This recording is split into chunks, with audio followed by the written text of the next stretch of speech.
రామాయంపేటలో BRS కార్యకర్తల సమావేశం జోరుగా జరిగింది. మాజీ డిప్యూటీ స్పీకర్ పద్మ దేవేందర్ రెడ్డి హాజరై కార్యకర్తలకు దిశానిర్దేశం చేశారు. పార్టీకి మీ అవసరం ఎంతో ఉంది, కార్యకర్తలే బీఆర్ఎస్ కు వెన్నుదన్ను, నేటి కార్యకర్తలే రేపటి లీడర్లు అంటూ కార్యకర్తల్లో ఉత్సాహం నింపారు. పదవులు ఉన్నా లేకున్నా లక్ష్యం ఒక్కటేనని స్పష్టం చేశారు. ఇటీవల పార్టీకి నూతన ఉత్సాహం వచ్చిందని పేర్కొన్నారు. ఈ సందర్భంగా రామాయంపేట పట్టణ బీఆర్ఎస్ యూత్ కొత్త కమిటీని ప్రకటించారు. అధ్యక్షుడిగా రొయ్యల నవీన్ కుమార్, ప్రధాన కార్యదర్శిగా రాచూరి శ్రీనివాస్, కన్వీనర్ గా దాకి పునీత్, కోశాధికారిగా సందీప్ గౌడ్ తో పాటు ఇతర సభ్యులను నియమించారు. మొత్తంగా కార్యకర్తలే పార్టీకి బలమంటూ నాయకత్వం మరోసారి స్పష్టం చేసింది.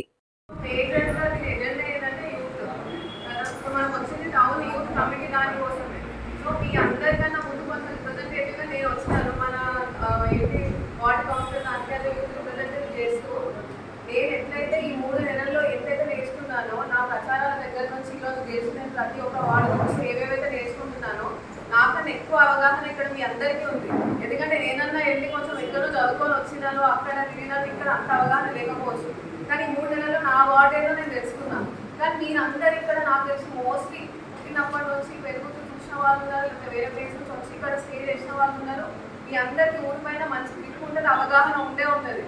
సో ఎక్కడ ఎవరు తగ్గాల్సిన అవసరం లేదు. మన టౌన్ డెవలప్మెంట్ ఏదైనా సరే, ఏ ఇష్యూ అయినా సరే, ప్రతి ఒక్క సభ్యుల్ని మనం ఇప్పుడు పేరున బట్టి చదివినాం. ప్రతి ఒక్క వార్డు నుంచి రిప్రజెంటేటివ్, మళ్ళీ అధ్యక్షుడు, ప్రెసిడెంట్, వైస్ ప్రెసిడెంట్ అందరి పేరు చదువుకున్నాం కదా. ప్రతి ఒక్కరం కలిసికట్టుగా పనిచేద్దాము, పార్టీకి పనిచేద్దాము.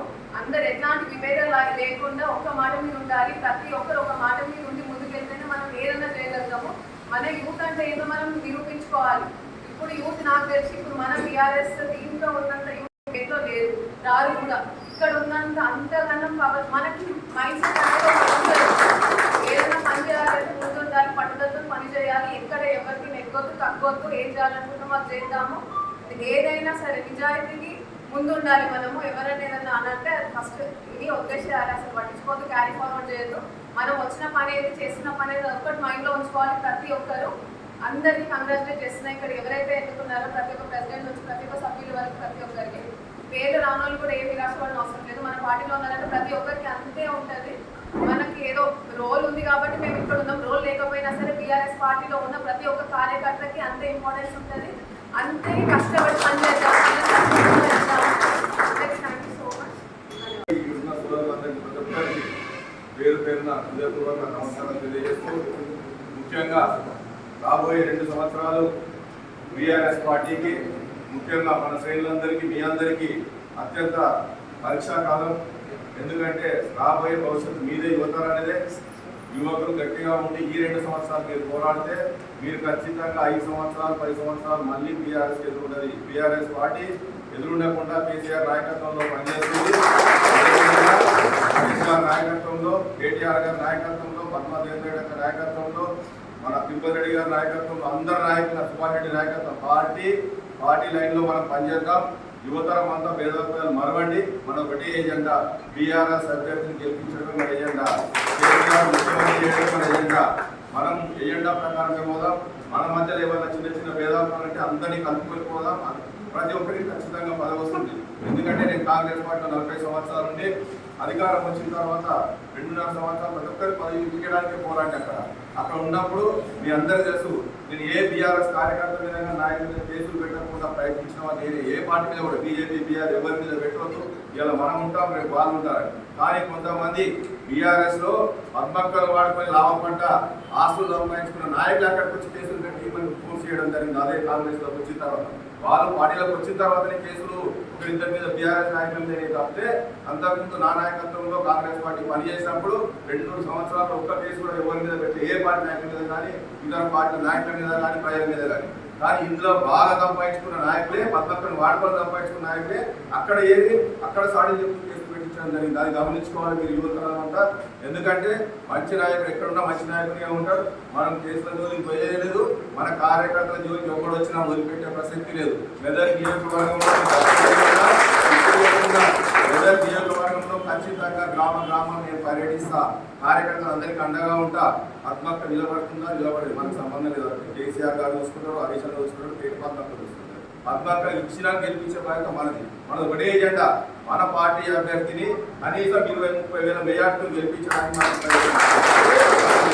లేదు. మనం అందులో పోవద్దు. మనం పని చేసుకుంటూ పోదాం. మీ అందరికి నేను అండగా ఉంటా. ఇక్కడ చిన్న కార్యకర్తకి ఏ సంఘటన జరిగినా ఖచ్చితంగా పోలీస్ స్టేషన్ ముట్టడించడానికి వెనుకాడలేదు, ఆఫీసులు ముట్టడించడానికి వెనుకాడలేదు. మీ అందరికి అండగా ఉంటారు.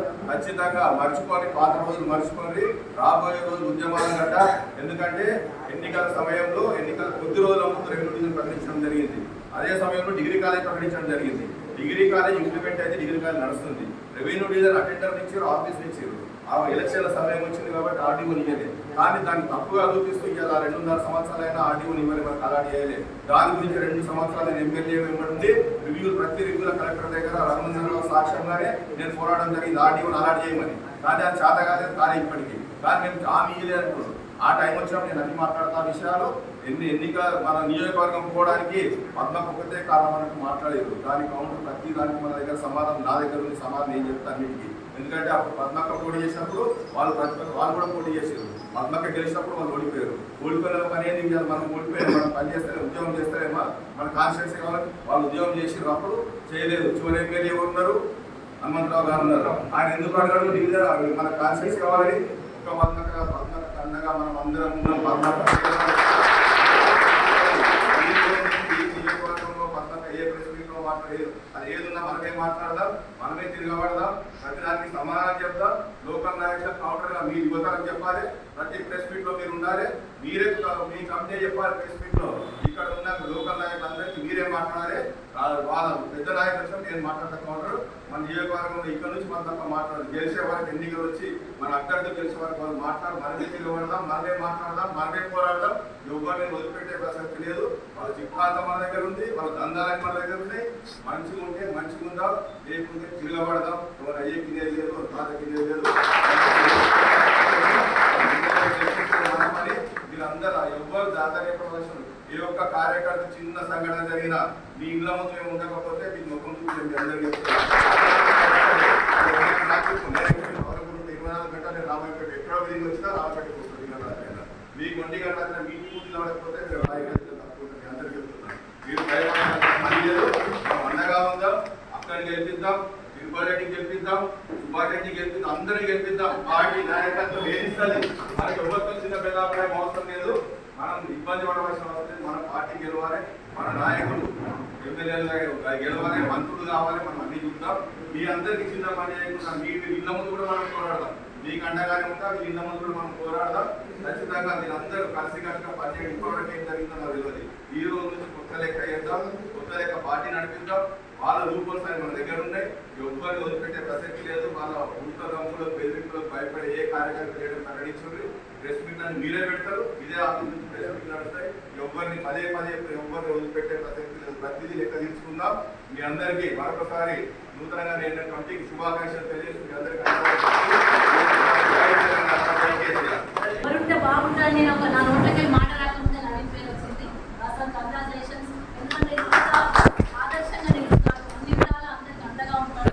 రాబోయే కాలంలో నవీన్ కూడా భవిష్యత్తులో మరి మీకు తోడుగా ఉండి ఏదో నేను ఏమంటారు ప్రెసిడెంట్గా కాకుండా ఒక ఫ్రెండ్ లాగానే యూత్ కమిటీని మెయింటైన్ చేసే విధంగా నవీన్ ఉంటాడని భావిస్తూ ఉంటాను. ఎందుకంటే గతంలోనే ఏ పదవి లేనప్పుడే నవీన్ అంటే మన పార్టీలో టీఆర్ఎస్ పార్టీలో ఏ పదవి లేనప్పుడే నవీన్ యాక్టివ్గా పార్టిసిపేట్ అయ్యాడు. మరి అట్లాంటి ఇప్పుడు ఒక బాధ్యత వచ్చింది కాబట్టి డెఫినెట్గా మీకు అందరినీ కలుపుకొని పోయి పెద్దలతో కూడా అందరితో సమేతమై పనిచేస్తాడని చెప్పేసి కూడా నేను భావిస్తా ఉన్నాను. అదేవిధంగా శ్రీనివాస్ కూడా రాకపోతే శ్రీనివాస్ కంగ్రాచులేషన్స్. మీరు కూడా బాగా పనిచేయండి. భవిష్యత్తులో మీకు మంచి భవిష్యత్తు తెలియజేస్తా ఉన్నాను. పునీత్ అదేవిధంగా కన్నాపూర్ సందీప్ పునీత్ కూడా మీకు కూడా కంగ్రాచులేషన్స్. మరి కోశాధికారిగా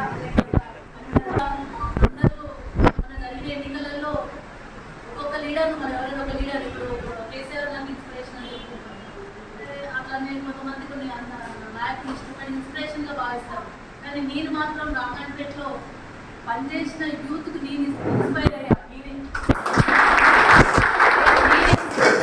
ఎంత బాగా పనిచేస్తున్నాను. ఎలక్షన్స్లో జనరల్గా యూత్ రకరకాల ఇబ్బందులతో ఉంటారు. కానీ ఇక్కడ ఏంటంటే టీఆర్ఎస్ పార్టీకి పనిచేసిన యువతకు నా అభినందన. వాళ్ళు డబ్బు వచ్చిండ్రు, రకరకాల సామధాన పేద దండోపాయాలను ఉపయోగించిన వాళ్ళు.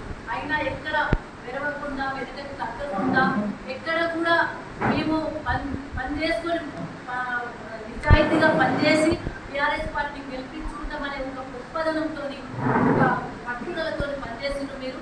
వాస్తవానికి ఒక 2 నెలల క్రితం రామాయణపేట మున్సిపల్ ఎన్నికలకు వచ్చే కంటే కానీ రామాయణపేట కానీ 2 నెలల క్రితం సర్వేలో మాత్రం మనం చాలా కూల్గా ఉంటుంది, చాలా కూల్ అనిపించింది. అంటే మనం యాక్టివిటీస్ కూడా ఏం ముందుకు తీసుకెళ్ళలేదు కాబట్టి కొంచెం కూల్ అనిపించింది. ఎలక్షన్స్లో ఏం జరుగుతుందని ఒకలాంటి భయం కూడా కలిగింది.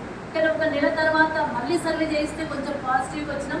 మొన్న ఎలక్షన్లలో నిజంగా కూడా మనం దాదాపు నైతికంగా మనం విజయం సాధించినట్టే. ఒకటి 13 ఓట్లతోని, ఒకటి 19 ఓట్లతోని, బాను 19 ఓట్లతోని. ఈ 2 సీట్లను కూడా మనం దగ్గరగా కోల్పోయినా 3 సీట్లు ఆల్రెడీ గెలిచినాం.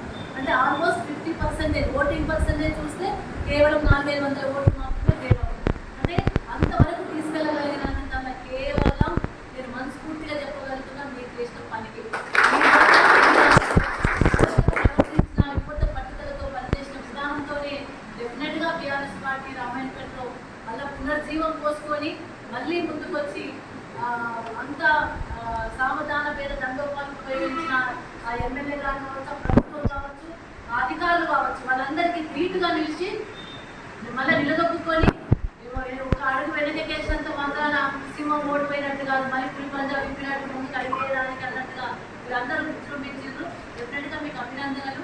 దాంట్లో భాగంగానే మీ పట్టుదల చూసి, మీ పనితనం చూసే డెఫినెట్గా మిమ్మల్ని అందరినీ కూడా పార్టీకి అనుకూలంగా, పార్టీకి కమిట్మెంట్తోని, పార్టీకి నిబద్ధతతో పనిచేసే మిమ్మల్ని తొందరగా పార్టీకి అంకితమయ్యే విధంగా మీకు ఒక బాధ్యత అప్పచెప్పాలనే ఉద్దేశంతో కమిటీ వేయడం జరిగింది.